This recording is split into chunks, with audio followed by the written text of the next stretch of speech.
নিজৰ খোৱা খাদ্যটোতো কেতিয়াবাও পাহৰিব নোৱাৰে যিমান আঁতৰলৈ গ'লেও বা ল'ৰা ছোৱালী কেতিয়াবা দূৰলৈ গুচি গ'লেও আমি সিহঁতক ঘূৰি আহিলে পজি ক'ব লাগিব খাই ভাল পাব সিটো কেতিয়াবা ক'বই খাই পোৱা ল'ৰাই এনেও বা ছোৱালীয়ে ক'বই মা বোলে এইটো বস্তু বোলে মোক আগত ইমান ভাল লাগে বনাই দিবচোন খাম তেতিয়া মানে ইমানেই মনত পৰে ঘৰলৈ তাত যিবিলাক খানা আছিলে সেইবিলাক মইতো সৰুৰ পৰা খাই খোৱা নাই আৰু ধৰি লওক ইমান তেতিয়া ভালো নালাগে প্ৰথম গৈ আছোঁ মানে কলেজত পঢ়ি থকা সময়ত বেলেগ খানা খাই আছিলোঁ তাৰপৰা আকৌ কেৰেলাত গৈ বেলেগখিনি খানা খাবলগীয়া আছিল মানে ঘৰৰ খানাবিলাকলৈ বহুত মনত পৰে তাৰ মায়ে যিবিলাক বনায় যেনেকুৱা ধৰণৰ চুপ বনায় যেনেকুৱা ধৰণৰ পিটিকা বনায় এইবিলাক ডিছবিলাক মানে ঘৰৰ যিবিলাক ডিছ আছিলে সেইবিলাকলৈ মানে বহুত মিছ কৰিছিলোঁ মই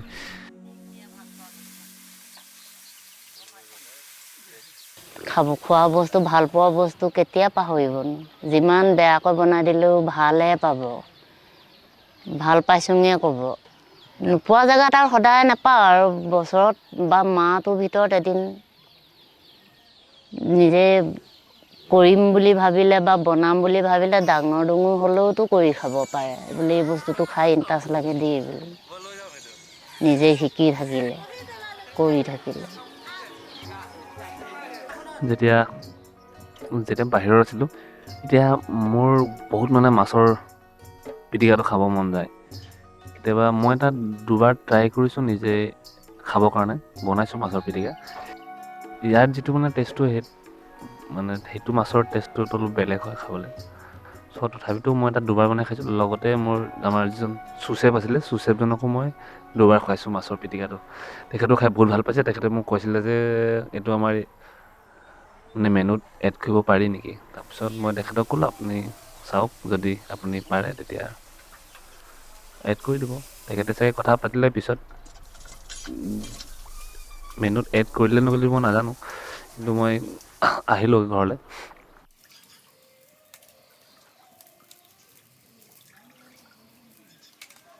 সেইটোতো আমাৰ কেলৈ সৰুৱাব লাগিব আকৌ নুসুৰাম আকৌ সৰুৱালে বুজি আকৌ পিছত নিজে বনাই কোনাই খাবলৈ নাপাম নহয় ল'ৰা ছোৱালীকো কেতিয়াবা ক'ব নোৱাৰিম নহয়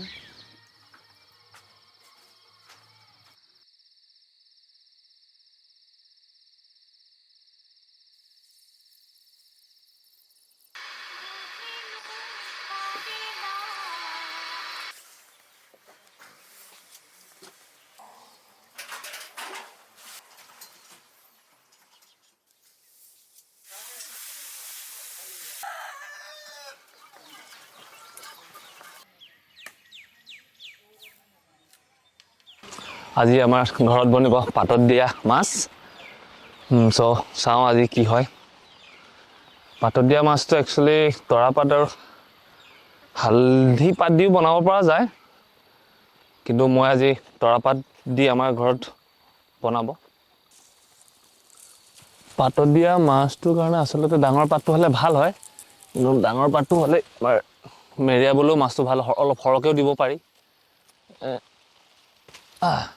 ডাঙৰ একচুৱেলি তৰাপাতটোৰ লগত আৰু মাছৰ এটা যিটো কম্বিনেশ্যন এইটো কেতিয়াও মানে এবাৰ খালে কেতিয়াও পাহৰিব নোৱাৰি আৰু চ' সেইকাৰণে মই পাৰ্চনেলি বহুত ভাল পাওঁ তৰাপাত আৰু মাছটো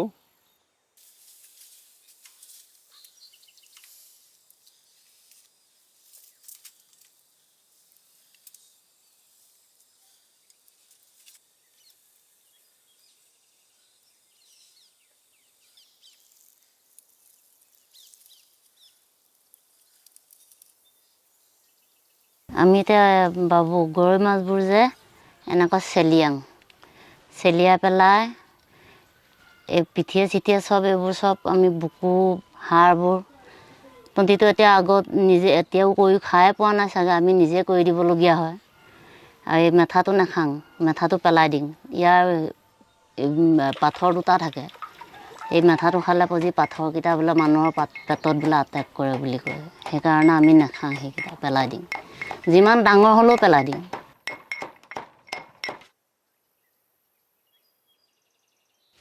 আমি এতিয়া মাছ পাতত দিম নহয় বাবু এতিয়া ৰছী উলিয়াব লাগিব মাছক সেই পাতত দিয়া মাছটো পোলাত বান্ধিবলৈ ৰছী লাগিব এনেকুৱা ৰছী কাটিব লাগিব কাটি পেলাই ৰছী উলিয়াই ল'ব লাগিব তেতিয়া মাছটো পোলা সিজিব ধুনীয়াকৈ এতিয়া এইডালৰে বান্ধিব লাগিব এতিয়া দেখাই দিম তহঁতকেইটাক দেই তই দেখিবি চাবি শিকিবি আগলৈ কৰি খাবি এনেকুৱা আমাক আইবোৰকে আগতে মাছ পাতত দি পেলাই খোৱা হ'লে দেখিছ চাই থাক শিকিবি আমি শিকাই দিছোঁ দেই আগলৈ আমি নহ'লে তহঁতি অকলে য'ত ত'ত ঘূৰি ফুৰিলে এনেকুৱা মাছ কেইটামান পালে পজি পাতত দি খাবি দেই এয়া শিকাইছোঁ তহঁতক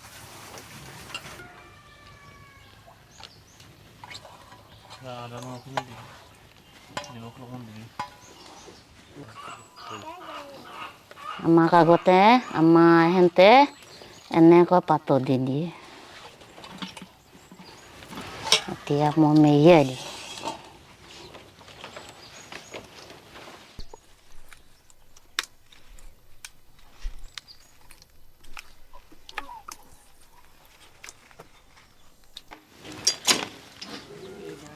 এইদৰে বান্ধিব লাগিব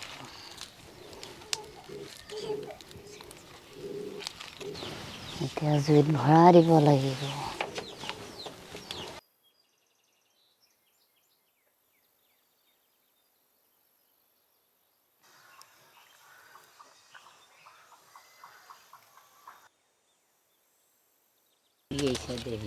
সিজিলে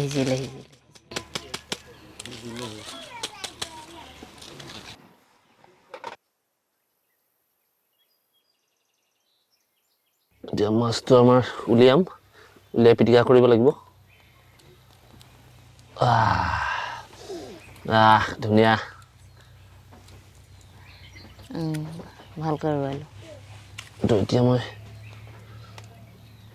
এতিয়া পৰিব আকৌ চাবি মাছটো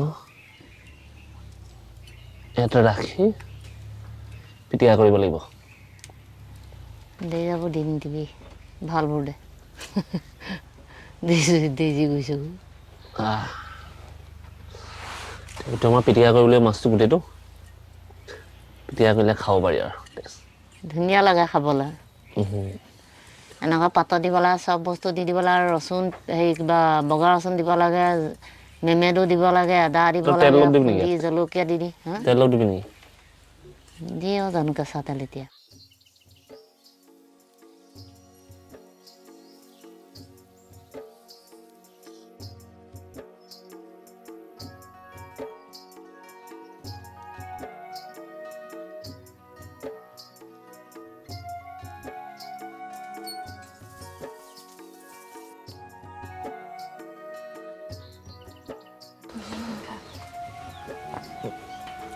খা ধুমা দে বৰ্ণৱ খা এই পিটিকাটো খা কেনেকুৱা লাগিছে কবি তই শুনিছ নাই মজা লাগিছে ন বহুত ভাল লাগিছে ন খা কোনে বনাইছিলে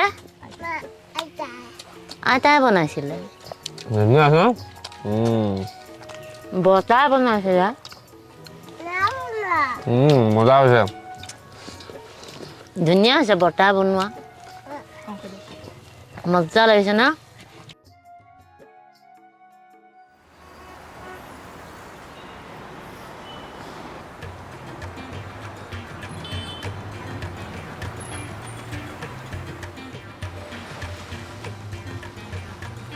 Enapudar Sanket, Yan Mangaluru Daine. Magil नाव विनय हांव मंगळुरात 3 वर्सांच्यान रावते आसा जास्ती करून दुसरी गांवाची टेस्ट दुसरी गांवाची जेवण हांव खावच्याक खूब इश्ट हे करता बट मागेल फॅमिली जास्ती करून ते खाऊ पळयना they usually prefer food that is much more staple म्हणत कितले जाता तितले हांव भायर वचून त्या गांवाचे जेवण त्या गांवाचे टेस्ट एक्वायर करूंक पडटा आनी संकेता बरोबर हांव खूब फावटी येवते वते रावता हांव खूब करून मुडे आतापर्यंत खालना कित्याक म्हणल्यार हांव जास्ती करून मेन स्ट्रीम डिशीज खाते आशिल्लो such as let's say ghee roast neer dosa patrode म्हण हांव हे मुडे खूब करून खावूंक पावलो ना but I have largely been trying to explore that particular dish recently and I would love to do so ಎಲ್ಲಿಯಡ್ ದಿಂಚಿ ಮೂಡೆ ತೊನ್ನತ್ತೆ ना हांव आज पर्यंत मुडे खाल्लो Hi, I'm Chef Shriya Shetty, and I specialize in research for Mangalorean and Karnataka cuisine. Opening up a parcel of food, it's basically like a gift, and to sort of untangle the leaves and then see this beautiful idli that's extremely fragrant. Spending afternoons with your grandmother trying to make those leaves and miserably failing and them trying to fix it for you is something that is like a core memory. ಎಲ್ಲಿ ಒಪ್ಪನಾಗ ದೊಡ್ಡ ಮಸ್ತ್ ಮೂಡೆ ಮಸ್ತ್ ಮಂತೊಂದಿತ್ತೇರ್ during festivals Krishnashtami ಇಜ್ನ ಗಣೇಶ ಚತುರ್ಥಿ ದಪಗ ಅರ್ನ ಎಲ್ಲಾಡ್ ಆರ್ ಮಂತೊಂದಿತ್ತೇರ್ ಅಪಗ ನಮ್ಮ ಪೂರ ಸೇರ್ದು ಒಟ್ಟಿಗೆ ತಿನ್ನೋದಿತ್ತ ಆಸ್ ಅ ಫ್ಯಾಮಿಲಿ ಮೂಡೆ ಎನ್ನ ಅಮ್ಮನ ಎಲ್ಲಾಡ್ ಅಮ್ಮ ಜಾಸ್ತಿ ಮನ್ಪುಜೇರ್ ಸೊ ಆರ್ ಯೂಶ್ವಲಿ ಬೇಕರಿ ಪೂರ ಕನಾಪೇರ್ I think it's just the amount of time that goes into making these. These are still handmade things. It looks like a very, very simple thing to do, but trust me, I've tried it a couple of times and it is extremely difficult. You really need to know, the right technique to sort of do it. ಈ ಮೂಡೆಗೆ 20 ರೂಪಾಯಿ 25 ರೂಪಾಯಿ ಮಲ್ಲ ಮೂಡೆಗೆ 25 ರೂಪಾಯಿ medium ಮೂಡೆಗೆ 20 ರೂಪಾಯಿ ಬೊಕ ಹಿಡ್ದು ಎಲ್ಲಿಯ ಮೂಡೆಗೆ 16 ರೂಪಾಯಿದ ಲೆಕ್ಕ ಎಂಕುಲ್ ಪಾಡುವ ಎಂಕುಲ್ ಪಂಡ ಕಣತದ ಸೇಲ್ ಮಾಲ್ಪಣತೆ ಐಟ್ ಎಂಕುಲ್ ಒಂಜಿ 2 ಮುಕ್ಕಲು ಲಾಭ ದೀಪ ಆತೆ ಬೊಕ ಜಾಸ್ತಿ ದಾಲದಿಯರ ಆಪು ಜೈಟ್ ಅಂಚ ಬೊಕ ಅಷ್ಟಮಿ ಚೌತಿಗೆ ಮಾತ ಎಂಕುಲಿಗೆ ಎಡ್ಡೆ ಮೂಡೆ ಪೂರ ಪೋಪುಡು ಕೊಟ್ಟಿಗೆ ಮೂಡೆ ಪೂರ ಬೊಕ ಬಾಕಿದ ಟೈಮ್ ಉಡು ಮಾತ ನೆಕ್ ಕ್ಯಾಟ್ರಿಂಗ್ಗೆ ಮದುಮೆದ ಫಂಕ್ಷನ್ಗೆ ಮಾತ ಎಡ್ಡೆ ಮೂಡೆ ಪೂರ ಕೊಣಪೇರು ಬಾಕಿದ ಎಲ್ಲಿ ಪೂರ So most of the Udupi breakfast joints in Mangalore generally are working on volumes. These are QSRs, which are basically quick service restaurants where people come in for a quick breakfast. It's not a leisurely once in a while sort of a breakfast joint that we have here. Here there are people who come and eat every day at a restaurant. So two things matter, that the food is healthy and fresh, and the second thing is that the food is served fast. There are plenty of leaves that are available over here, such as jackfruit leaves, but the most prominent one is fine pine leaves. Okay. And they are not something that are easily available right now. But in certain regions of Mangalore, there are people who still continue to pick it. It's a really difficult process, and that skill so is also is it valuable. harvested throughout the year or are the leaves seasonal or something It's not exactly seasonal, but it's not some leaf that you'll find in abundance like other leaves that you get, right? ಆದರೂ ಅದು ಒಂದು ಕಸಬ್, ಯಾಕಂದರೆ ತಾಯಿ ತಂದೆ ಮಾಡಿದ್ದು ಕಸಬ್. ಅದು ಯಾಕಂದರೆ ಹೇಳ್ತಾರೆ ಎಲ್ಲರೂ ತಾಯಿ ತಂದೆ ಮಾಡಿದ್ದು ಯಾವತ್ತೂ ಮಕ್ಕಳು ಬಿಡಬಾರ್ದು ಅಂತ. ಅದೇ ಹುಟ್ಟುಗುಣ ಪ್ರೋಗ್ರಾಮ್ ಅಂತ. ಅದೇ ನಮಗೆ ಇದೊಂದು ಕಸಬ್ ಕಲಿಸ್ತಾರೆ. ಹಾಗೆ ನಾವು ಏನಿದ್ರು ಕೃಷ್ಣಪುರದಿಂದ ಇಲ್ಲಿವರೆಗೆ ಬರ್ತೇನೆ. ನೋಡುವಾಗ ಅಲ್ಲಿ ತುಂಬ ನೀರು, ಆದರೂ ಪರವಾಗಿಲ್ಲ.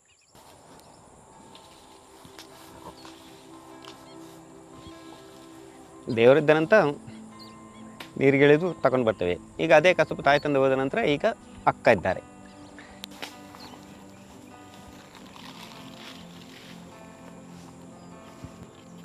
ಹಿಂಗೆ ಅದು ಎಷ್ಟು ಕಷ್ಟ ಅಂದರೆ ಅದು ಯಾವತ್ತಂದ್ರೂ ರೋಲ್ ಮಾಡುವಾಗ 2 ಬಿರಳು ಮಾತ್ರ ಹೆಂಗೆ ಆಗ್ತದೆ. ಅದು ಇಲ್ಲಿ ತನಕ ಹೋಗ್ತದೆ, ಇಲ್ಲಿ ನೋವು ಆಗ್ತದೆ, ತುಂಬಾ ಹೋಗ್ತದೆ. ಆದರೂ ಏನು ಕೇರ್ ಮಾಡಲ್ಲ, ಯಾಕಂದರೆ ಅದೊಂದು ಉದ್ಯೋಗ ಅಂತ, ದುಡಿಯೋದೊಂದು ಉದ್ಯೋಗ, ಅದಕ್ಕೆ ಬೇಕಾಗಿ ಅಷ್ಟೇ. ಮತ್ತೆ ಏನು ಮಾಡೋದು ಅಂತ ಅದು ಎಲ್ಲ ನೋಡಿದವರೆಲ್ಲ ಸುಮ್ಮನೆ ಹೇಳ್ತಾರೆ, ಆ ಥರ ಎಂತ ಒಂದು ಎಲೆಗೆ ಇಷ್ಟು ಕೊಡಬೇಕಂತ. ಅದೇನಿಲ್ಲ, ಏನು ಅದರಲ್ಲಿ ನೀರಲ್ಲಿ ಏನು ಇರ್ತದೆ ಅಂತ ಗೊತ್ತಾಗಿಲ್ಲ. ಆದರೂ ದುಡಿಯೋದನ್ನು ನಾವು ಬಿಡಲ್ಲ. ಅಕ್ಕನ ಜೊತೆ ಅಕ್ಕನನ್ನು ಮಗನಾಗಿ ನೋಡಿಕೊಂಡು ಎಲ್ಲ ಅವ್ರಿಗೆ ತಂದು ಕೊಡ್ತೇನೆ, ಅವ್ರು ಕಟ್ಕೊಂಡು ಕಾರ್ಸಿಟ್ಗೆ ಹೋಗ್ತಾರೆ. We all have moved into living into apartments now from living in independent houses. So again, you don't have these leaves at your disposal at all times. So it's just easier for you to go and, buy it from the store, which I think that also is a good thing because you're supporting people who are keeping the traditions alive. It's super simple to make. You basically make an idli batter, say with your 1:3 ratio of urad dal and rice, that is soaked overnight, for about 8 hours, and then you grind it and you allow it to ferment for about 10 to 12 hours. Uh, you put your batter into these molds, put it into the steamer, steam them for about 40 minutes, and then you take them off and you eat it. Traditionally, we eat it with a moong dal gasi, which we call a padengi gasi, and or you can also eat it with like a leftover non-vegetarian curry from the previous night in your house.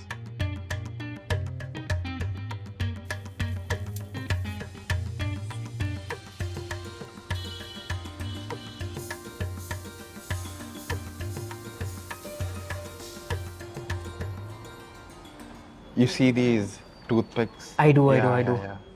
These sticks. So they hold the entire they thing hold together. the entire thing while they are steaming it. And you have to Interesting. be very careful while you remove it. I see how tightly it's, packed. Yeah.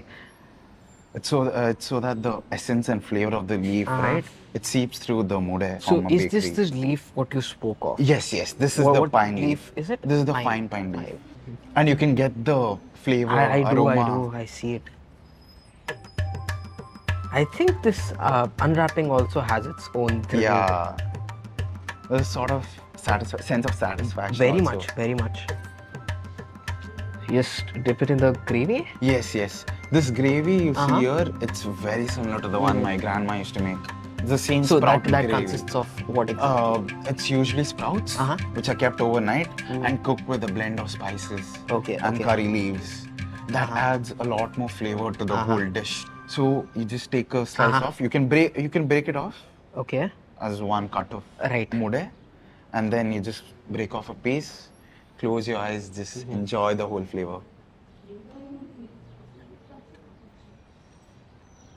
I can see the burst of flavors, especially with the curry, right?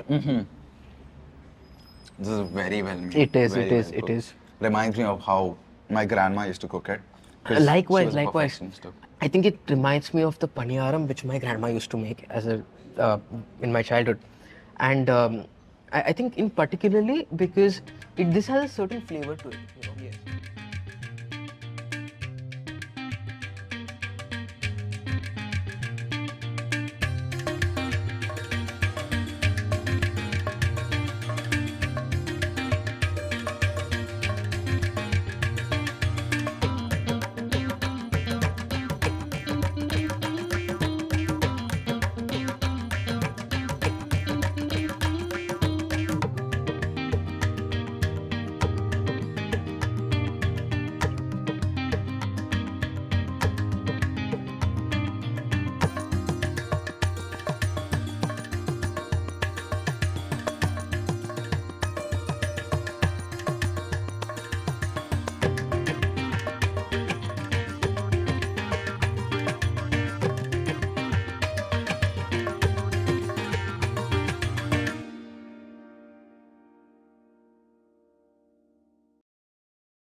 No, we spoke so much about culture and cuisine. The primary reason to bring back all our traditional dishes to commercial format or in the family table, focus is only one focus is that how we can build that healthy eating practices, which was practiced earlier, and over a period of time we got deviated, forgetting about all our traditional cooking and the traditional practices. So as we enter this era of modernization and globalization, it's interesting to note that leaf wrap cooking is one of those techniques which have stood the test of time.